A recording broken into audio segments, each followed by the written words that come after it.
नमस्कार बच्चों, स्वागत है आपका इस मैटर अराउंड अस प्योर की एक और नई वीडियो में। आज हमारा वीडियो नंबर 5, लेसन नंबर 5। आज हम बात करने वाले हैं एलिमेंट्स एंड कंपाउंड्स के बारे में। इससे पहले वाली वीडियो में हमने डिस्कस किया था कि मैटर क्या होता है, मैटर का क्लासिफिकेशन कैसे होता है, मैटर का classification pure substance and mixtures में होता है। उसके बाद हमने देखा था कि मिक्सचर्स का फर्दर क्लासिफिकेशन होता है homogeneous mixture and heterogeneous mixtures में।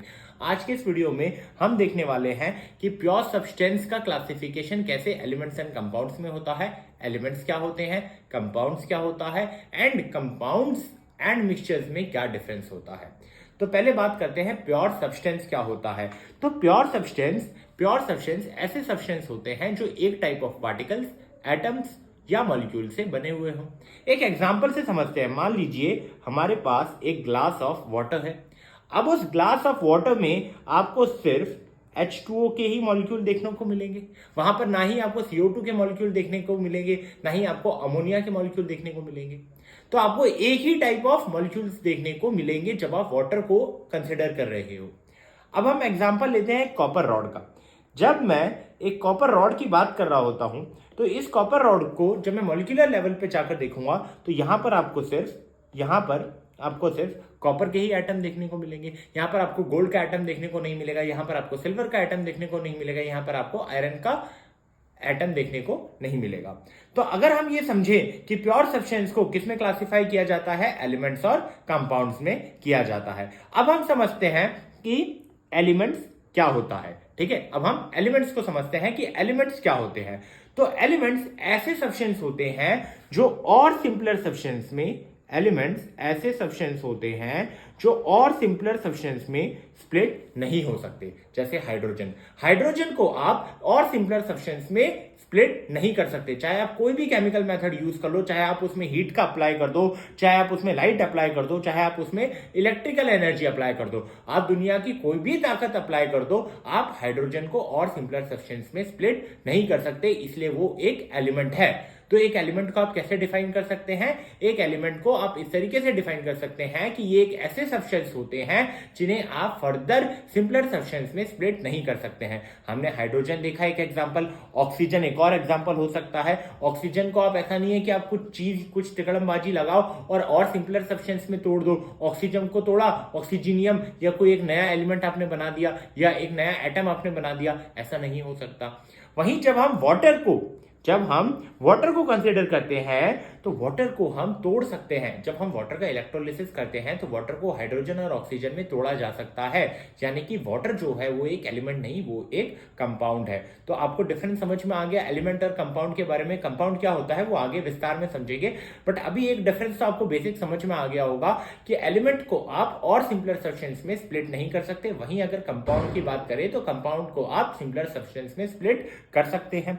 चलिए आगे बढ़ते हैं। अब यहां से एलिमेंट की एक डेफिनेशन क्या मैं कंक्लूड कर सकता हूं कि एलिमेंट्स जो हैं वो ऐसे सब्सटेंस हैं जो एक टाइप ऑफ पार्टिकल से बने हो। एग्जाम्पल हमने किसका ले लिया था? एग्जाम्पल हमने कॉपर रॉड का देख लिया था। ये कॉपर रॉड का मॉलिक्यूलर लेवल का व्यू है। यहां पर आपको सिर्फ कौन से एटम देखने को मिलेंगे? यहां पर आपको सिर्फ कॉपर के एटम देखने को मिलेंगे। ठीक है, तो एलिमेंट का एक सिंपलर डेफिनेशन हमें याद हो गया है कि एलिमेंट ऐसे सब्सटेंस होते हैं जो एक टाइप ऑफ पार्टिकल या हम कह सकते हैं एक टाइप ऑफ एटम्स के बने हुए होते हैं। अब हम एलिमेंट्स का क्लासिफिकेशन देखते हैं। एलिमेंट्स को हम क्लासिफाई कर सकते हैं मेटल्स में, जैसे कि आपका हो गया गोल्ड, जैसे कि आपका हो गया कॉपर, जैसे कि आपका हो गया सिल्वर, जैसे कि आपका हो गया आयरन, जैसे कि आपका हो गया प्लेटिनम। ऐसे ही सारे एलिमेंट्स को हम क्या कह रहे हैं? मेटल्स। और एक और इसका ब्रांच है जिसे हम कहते हैं मेटलॉइड्स। इसमें आपका आ गया बोरॉन, इसमें आपका आ गया सिलिकॉन, इसमें आपका आ गया जर्मेनियम। और लास्ट जो इसकी क्लास है उसे हम क्या कहेंगे? Non metals. ठीक है, इसमें आपका आ गया कार्बन, इसमें आपका आ गया सल्फर। जब हम बात करते हैं एलिमेंट्स की तो एलिमेंट्स को आप 3 क्लासेस में डिवाइड कर सकते हो। पहला आपका हो गया मेटल, दूसरा आपका हो गया मेटलॉइड और तीसरा आपका हो गया नॉन मेटल। अब विस्तार में हम किसके ऊपर बात करेंगे? अब हम बात करेंगे मेटल्स के ऊपर कि मेटल्स क्या होते हैं। मेटल्स ऐसे सब्सटेंस होते हैं जिनके सरफेस के ऊपर क्या होती है? शाइन होती है। और मेटल की इस प्रॉपर्टी को क्या बोलते हैं? लस्टर। लस्ट्रस आप कहते हैं कि हाँ मेटल लस्ट्रस है, उसका क्या मतलब है कि उसके सरफेस पे क्या है, शाइन है। जैसे कि आप गोल्ड को एज ए एग्जांपल ले लो, आप सिल्वर को एज ए एग्जांपल ले लो, आप प्लेटिनम को एज ए एग्जांपल ले लो, ये सारे ही मेटल्स के ऊपर आपको क्या देखने को मिलेगी, शाइनिंग देखने को मिलेगी। ऐसे ही तमाम जितने भी मेटल्स हैं उन सबके सरफेस पे आपको क्या देखने को मिलेगी, शाइन देखने को मिलेगी।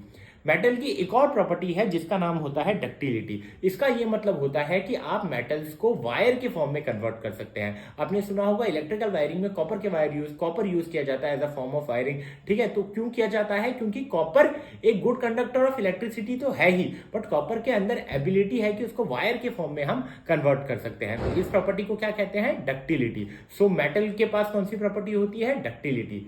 एक और प्रॉपर्टी मेटल के पास होती है जिसे कहते हैं मेलिएबिलिटी, और मेटल जो होते हैं वो मेलिएबल होते हैं। मेलिएबल का मतलब क्या होता है, जब हम उसमें फोर्स अप्लाई करेंगे, जब हम उसे ऐसे हथौड़ा मारेंगे तो वो किस में कन्वर्ट हो जाएगा, थिन शीट में कन्वर्ट हो जाएगा। जैसे एल्यूमिनियम को मार मार के हम क्या बना लेते हैं, एल्यूमिनियम की शीट बना लेते हैं। तो मेटल के पास एक और प्रॉपर्टी होती है जिसे हम क्या कहते हैं, मेलिएबिलिटी। मेटल जो होते हैं वो हीट और इलेक्ट्रिसिटी के गुड कंडक्टर होते हैं। मेटल्स को हम क्या कहते हैं, metals good conductor of heat and electricity होते हैं, इसलिए हम वायरिंग में उनका यूज करते हैं। एक और मेटल की जो प्रॉपर्टी होती है, मेटल की एक और जो प्रॉपर्टी होती है उसे क्या कहते हैं, सोनोरिटी। सोनोरिटी का मतलब क्या होता है कि जब आप मेटल को हिट करते हो, उसके सरफेस को हिट करते हो, तो वो क्या प्रोड्यूस करता है, तब वो एक रिंगिंग साउंड प्रोड्यूस करता है। क्या प्रोड्यूस करता है, एक रिंगिंग साउंड प्रोड्यूस करता है। एक एग्जांपल से मैं आपको समझाता हूं। काफी सारे स्कूल्स में अब तो क्या है, इलेक्ट्रिकल बेल्स आ गई होंगी, बट पहले के जमाने में जो बेल्स होती थी, एक घंटा लगा रहता था, उसको एक मेटल से हिट किया जाता था और टन टन टन टन की आवाज पूरे स्कूल में गूंज जाती थी। तो वो क्यों गूंजती थी, क्योंकि मेटल जो होते हैं वो सोनोरस होते हैं। कुछ मेटल के एग्जांपल कंसिडर करते हैं, जैसे गोल्ड हो गया, silver, copper, iron, sodium, potassium, lithium, caesium, francium, ये सारे क्या हो गए, मेटल्स हो गए। सो काफी सारे मेटल्स हमारे नोन हमें पता है। एक एक्सेप्शन मैं आपको बता देता हूं कि मर्क्यूरी जो है वो एक ओनली मेटल है जो लिक्विड है रूम टेम्परेचर में। जनरली सारे मेटल्स जो होते हैं वो सॉलिड होते हैं, हार्ड होते हैं, बट एक सिर्फ और सिर्फ मर्क्यूरी ऐसा है जो रूम टेम्परेचर में लिक्विड पाया जाता है। अगर आप कंडीशन चेंज कर देंगे तो फिर उसका स्टेट चेंज हो सकता है, बट रूम टेम्परेचर अगर हम कंसिडर करते हैं तो रूम टेम्परेचर में मर्क्यूरी इकलौता ऐसा मेटल है जो कि लिक्विड स्टेट में पाया जाता है। अब आगे हम बात करते हैं नॉन मेटल्स की, कि नॉन मेटल्स क्या होते हैं। तो जो भी मेटल्स की हमने प्रॉपर्टी याद की, जो भी हमने समझी, उसके उल्टे एकदम क्या होते हैं, नॉन मेटल्स होते हैं। हमने देखा कि मेटल लस्ट्रस होते हैं, तो नॉन मेटल जो होते हैं वो नॉन लस्ट्रस होते हैं, उनके पास शाइन नहीं होती। हमने देखा मेटल मेलिएबल और डक्टाइल होते हैं, तो नॉन मेटल ना ही डक्टाइल होते हैं ना ही मेलिएबल होते हैं। ना ही हम उसको शीट के फॉर्म में कन्वर्ट कर सकते हैं, ना ही हम उसे वायर के फॉर्म में कन्वर्ट कर सकते हैं। तो ना ही वो मेलिएबल हुए ना ही वो डक्टाइल हुए। नॉन मेटल्स जो है वो इलेक्ट्रिसिटी और हीट दोनों के ही पुअर कंडक्टर होते हैं। वो ना इलेक्ट्रिसिटी कंडक्ट कर सकते हैं ना हीट कंडक्ट कर सकते हैं। एक आध एक्सेप्शन है, जैसे ग्रेफाइट है, ग्रेफाइट इलेक्ट्रिसिटी कंडक्ट कर सकता है। तो एक आध एक्सेप्शन केमिस्ट्री में लगे रहते हैं, बट अगर आप मेजोरिटी तौर पे बात करेंगे तो नॉन मेटल्स जो है वो कंडक्ट नहीं करते हैं। देखिए केमिस्ट्री पूरा एक्सेप्शंस का खेल नहीं होता, थोड़ा बहुत एक्सेप्शन आते हैं। वो एक जो कोटा फैक्ट्री में वो सीन दिखाया गया था वो हास्यास्पद है, बट आप रियलिटी में ऐसा नहीं है। चीजों को समझोगे तो समझ आएगी। ग्रेफाइट क्यों इलेक्ट्रिसिटी कंडक्ट करता है, उसके पीछे भी एक रीजन है जो कि आप हायर क्लास में जाके समझेंगे। तो हर एक एक्सेप्शन के पीछे एक रीजन है जो आपको समझना होता है। चलिए मुद्दे से भटकते नहीं है। नेक्स्ट पॉइंट जो है, नॉन मेटल जो होते हैं वो नॉन सोनोरस होते हैं। तो बाकी आपने कहीं देखा नहीं होगा कि किसी नॉन मेटल का आपने घंटा बना दिया, बिकॉज नॉन सोनोरस होते हैं। तो ये सारी जो प्रॉपर्टी होती है वो किसकी होती है, नॉन मेटल की होती है। याद करने के लिए ज्यादा समझना नहीं है। क्या आपने कभी देखा है कि नॉन मेटल का आपने कोई ऑर्नामेंट बना लिया हो, कोई ज्वेलरी बना ली हो? नहीं, क्योंकि लस्ट्रस नहीं है। ठीक है। क्या आपने कभी देखा है कि नॉन मेटल्स का आपने कोई वायर बना लिया हो या नॉन मेटल्स की कोई शीट बना ली हो? नहीं, क्योंकि मेलेबल नहीं है, क्योंकि डक्टाइल नहीं है। क्या आपने कभी देखा है कि नॉन मेटल कभी वायर्स बनाने में यूज हो रहा है? नहीं, बिकॉज वो गुड कंडक्टर ऑफ इलेक्ट्रिसिटी नहीं है। घंटे में तो आपने देखा ही नहीं है। स्कूल की घंटी में कभी देखा है कि आपने सल्फर की घंटी देख ली हो या कार्बन का आपने घंटी बना लिया हो? नहीं, बिकॉज वो सोनोरस नहीं है। तो नॉन मेटल के कुछ एग्जांपल देखेंगे, वो होते हैं carbon, hydrogen, sulphur, oxygen and bromine. तो ये था नॉन मेटल्स। अब मेटल्स और नॉन मेटल्स की प्रॉपर्टी के बीच में जिनकी प्रॉपर्टी होती है उसे हम कहते हैं मेटलॉइड्स। ठीक है। मेटलॉइड्स के कुछ एग्जांपल मैंने आपको बताए, जैसे बोरॉन हो गया, जैसे सिलिकॉन हो गया, जैसे जर्मेनियम हो गया। अब हम आगे बढ़ेंगे। अब हम समझेंगे कि कंपाउंड्स क्या होते हैं। ठीक है। अब कंपाउंड्स को आप इस तरीके से समझिए जो एक ही टाइप ऑफ मॉलिक्यूल से बने हुए हो। कंपाउंड जो है वो ऐसे सब्सटेंस है, कंपाउंड जो हैं वो ऐसे सब्सटेंस हैं जो एक ही टाइप ऑफ मॉलिक्यूल से बने हुए हैं। पहला एग्जांपल हम लेते हैं वाटर का। हमने अभी समझा, जब हम एक ग्लास में पानी लेते हैं तो इसको जब हम मॉलिक्यूलर लेवल पे जाके देखेंगे तो वहां आपको सिर्फ वाटर के ही मॉलिक्यूल दिखेंगे। वहां आपको किसके मॉलिक्यूल दिखेंगे? वाटर के ही मॉलिक्यूल देखने को मिलेंगे। वहां ना ही आपको CO2 के मॉलिक्यूल देखने को मिलेंगे, ना ही आपको अमोनिया के मॉलिक्यूल देखने को मिलेंगे, ना ही आपको कोई दूसरे मॉलिक्यूल्स देखने को मिलेंगे। वहीं अगर हम बात करते हैं कॉपर सल्फेट की, तो इसके अंदर आपको सिर्फ कॉपर सल्फेट के ही मॉलिक्यूल देखने को मिलेंगे। यहां आपको कोई दूसरे मॉलिक्यूल्स देखने को नहीं मिलेंगे। तो कंपाउंड्स की अगर हम बात करते हैं तो ये एक ऐसे सब्सटेंस है जो एक टाइप ऑफ मॉलिक्यूल से बने हुए होते हैं। अब कंपाउंड्स बनते कैसे हैं? कंपाउंड्स बनते हैं जब एलिमेंट्स रिएक्ट करते हैं। बट कंपाउंड्स की खासियत होती है कि इनमें जो एलिमेंट्स प्रेजेंट होते हैं उनके बीच में एक फिक्स्ड रेशियो होता है। उनके बीच में एक फिक्स्ड रेशियो होता है। ये फिक्स्ड रेशियो बाय मास होता है। जैसे अगर हम बात करते हैं वाटर की, तो इसमें हाइड्रोजन और ऑक्सीजन के जो मास के बीच में रेशियो है वो फिक्स है, जो कि 1:8 है। तो ये चीज आपको याद रखनी है कि कंपाउंड्स में एलिमेंट्स जो प्रेजेंट होते हैं उनके बीच में बाय मास जो है वो एक फिक्स्ड रेशियो होता है, और वो कितना होता है? 1:8 होता है। अब आगे बढ़ते हैं। अब हम समझेंगे कि एक मिक्सचर हमने पहले पढ़ा था पिछली वीडियोस में, मैं लिंक ऊपर डाल दूंगा, आप देख सकते हैं। एंड दूसरा हमने अभी अभी कंपाउंड्स पढ़ा। तो मिक्सचर और कंपाउंड्स के बीच में क्या डिफरेंस है? क्योंकि दोनों एलिमेंट्स को ही मिक्स किया तो मिक्सचर भी बन गया और कंपाउंड भी बन गया, बट डिफरेंस क्या है वो हम समझते हैं। तो हमने क्या किया, दो ग्रुप बना दिए। एक है ग्रुप ए और दूसरा क्या है? Group B. ग्रुप ए के पास ग्रुप ए में 3 बंदे थे, ग्रुप बी में भी 3 ही बंदे थे। ग्रुप ए में हमने क्या किया, जो 3 बंदे थे उसमें हमने उनको क्या दिया? आयरन फाइलिंग और सल्फर पाउडर दे दिया। ग्रुप बी में जो 3 बंदे थे उसमें हमने क्या दिया? आयरन पाउडर और सल्फर को मिक्स करके उनको भी दिया, बट हमने क्या किया? वहां उनको हीट करने को बोल दिया कि भैया तुम इसको हीट भी कर लो। अब जब यहां पर हीट हुआ तो यहां पे एक नया कंपाउंड बन गया जिसे क्या बोलते हैं? फेरस सल्फाइड, आयरन सल्फाइड जिसे हम कहते हैं, FeS, नया कंपाउंड यहां पर बन गया। ग्रुप ए में हमने सिंपल मिक्सिंग की थी, तो ग्रुप ए में जो हमारे पास मिला उसे हम क्या कहेंगे? मिक्सचर। यहां पर आपको केमिकल रिएक्शन होता हुआ नहीं दिखेगा, बट यहां पे आपको केमिकल रिएक्शन होता हुआ दिखेगा, और जो कंपाउंड बना उसे आपने आयरन सल्फाइड कहा, FeS। अब आप क्या करेंगे? ग्रुप ए ग्रुप बी दोनों के हाथ में एक एक मैग्नेट दे देंगे। जब ग्रुप ए अपने सब्सटेंस के पास, अपने जो वो है उनके पास जो भी है, मिक्सचर है या अब उनके पास तो मिक्सचर ही है, उस मिक्सचर के पास जब आप आयरन लेकर आओगे, मैग्नेट लेकर आओगे, सॉरी, जब मैग्नेट लेकर आओगे तो उस मैग्नेट पे आपको आयरन का डिपोजिशन होता हुआ दिखेगा। ठीक है, जैसे ये रखा हुआ है कटोरे में या ग्लास में, जिसमें भी रखा हुआ है, वॉच ग्लास में, आप जैसे ही मैग्नेट पास लेकर आए उस मैग्नेट में सारे जो भी आयरन फाइलिंग्स होंगे वो क्या होंगे? चिपक जाएंगे। बट जैसे ही आप मैग्नेट यहां पर इस कंपाउंड के पास लेकर आएंगे, FeS के पास, उस वॉच ग्लास के पास लेकर आएंगे जहां आपने आयरन कंपाउंड और सल्फर को मिक्स करके हीट किया था, उसके पास लेकर आएंगे, तो वहां पर आपको ये देखने को नहीं मिलेगा। वहां पे आपको कोई डिपोजिशन देखने को नहीं मिलेगा। क्यों नहीं मिलेगा? क्योंकि अब इस कंपाउंड में आयरन प्रेजेंट ही नहीं है। वो आयरन सल्फर के साथ रिएक्ट करके एक नया कंपाउंड बना दिया है। इसीलिए एक बार रिएक्शन होने के बाद आप उसमें फिजिकल मींस से उस एलिमेंट को सेपरेट नहीं कर सकते हैं। ये आपको याद रखना है कि एक बार जब कंपाउंड बन गया, उसके अंदर प्रेजेंट जो एलिमेंट्स हैं उनको आप फिजिकल मींस से सेपरेट नहीं कर पाएंगे। ठीक है, ये एक चीज हो गई कंपाउंड के बारे में जो आपको याद रखनी है। अब दूसरी एक चीज समझते हैं। अब अगर मान लीजिए उस वॉच ग्लास में आपने सल्फ्यूरिक एसिड डाल दिया, तो इस केस में यहां पे कौन सा गैस रिलीज होगा? हाइड्रोजन। क्यों? क्योंकि वहां एक मेटल प्रेजेंट है जिसका नाम क्या है? Fe, iron. वो आयरन जब मेटल एसिड के साथ रिएक्ट करता है, जब मेटल एसिड के साथ रिएक्ट करता है तो वहां हाइड्रोजन गैस रिलीज होती है। ये आप याद रखिए, क्लास 10th में आप इसको और डिटेल में पढ़ेंगे। अभी के लिए सिर्फ इतना याद रखिए, जब मेटल एसिड के साथ रिएक्ट करता है तो हाइड्रोजन गैस रिलीज होती है। तो इस केस में हाइड्रोजन गैस रिलीज हुई। क्यों? क्योंकि आयरन अभी भी अपनी प्रॉपर्टी शो कर रही थी। मिक्सचर में जितने एलिमेंट्स होते हैं वो अपनी इंडिविजुअल प्रॉपर्टी शो कर रहे होते हैं।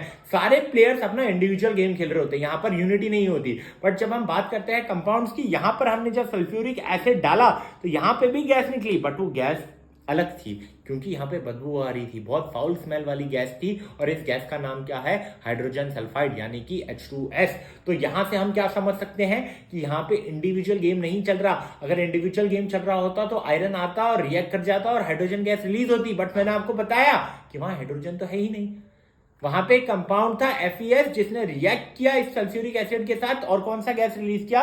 H2S hydrogen sulphide. तो एक और चीज हमें यहां समझ में आती है कि कंपाउंड में इंडिविजुअल प्रॉपर्टी नहीं होती है। जो एलिमेंट अपने प्रॉपर्टी पहले शो कर रहा था जरूरी नहीं है कंपाउंड भी वो शो करेगा। एक और एग्जांपल से समझते हैं कि H2 हाइड्रोजन, O2 ऑक्सीजन, ये दोनों कौन सी प्रॉपर्टी शो करते हैं? कंबस्टिबल प्रॉपर्टी शो करते हैं, ठीक है। हाइड्रोजन भी कंबस्टिबल है, ऑक्सीजन भी कंबस्टिबल है, बट जब हम इन दोनों को मिला के वाटर बना देते हैं तो वो आग रोकता है, ठीक है, वो आग रोकता है। हाइड्रोजन आप देखेंगे तो पॉप साउंड से बर्न होता है, ऑक्सीजन जो है वो कंबशन सपोर्ट करता है, बट हम वाटर को जब कंसीडर करते हैं तो वाटर तो यार आग बुझा देता है। तो जरूरी नहीं जो एलिमेंट प्रॉपर्टी शो कर रहा है वही कंपाउंड भी प्रॉपर्टी शो करेगा। जब वो रिएक्ट कर देते हैं तो एक नया सब्सटेंस बनता है और उस सब्सटेंस की प्रॉपर्टी जो होती है उसके एलिमेंट से डिफरेंट होती है, ठीक है। ये एक और चीज आपको कंपाउंड्स के बारे में याद रखनी होगी। अब जब मिक्सचर की हमने बात की, यहाँ पे हमने जो मिक्सचर बनाया इसमें हमने बात की, तो यहाँ पे जब हमने उसे मिक्स किया तो ना ही यहाँ कोई हीट हमने दी, ना ही यहाँ पर हीट इवॉल्व हुई,